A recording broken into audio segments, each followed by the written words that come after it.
러시아의 우크라이나 침공은 중국의 입장에서는 꼭 먹고 알먹기입니다. 러시아가 성공적으로 우크라이나를 접수하고 외국이 아무런 제재를 가하지 못한다면 중국은 대만으로 밀고 들어갈 납득할 명분을 얻을 수 있습니다.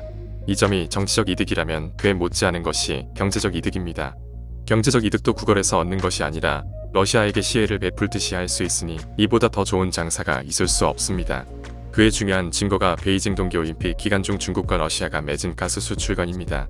프랑스 24등 외신에 따르면 지난달 베이징 동계올림픽 개회식에 참석한 푸틴 대통령은 시진핑 주석과의 회담 모두 발언에서 러시아가 100억 세제곱미터 규모의 천연가스를 매년 극동지역에서 중국에 공급할 계약을 준비했다고 밝혔습니다.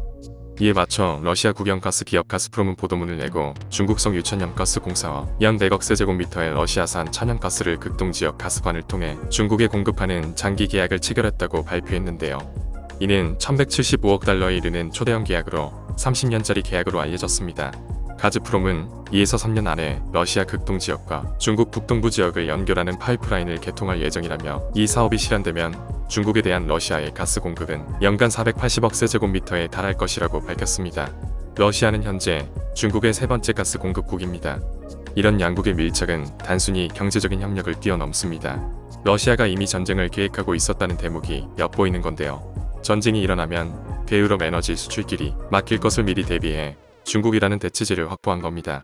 이는 과거 러시아의 크림반도 합병 당시 상황과 비슷합니다.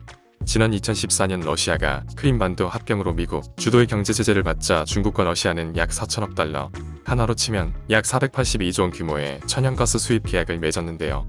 이후 헤이룽장성을 통해 중국 동부 일대로 천연가스를 들여오는 총연장 3000km에 이르는 시베리아의 흰 파이프라인을 만들어 2019년 말 운영을 시작했습니다.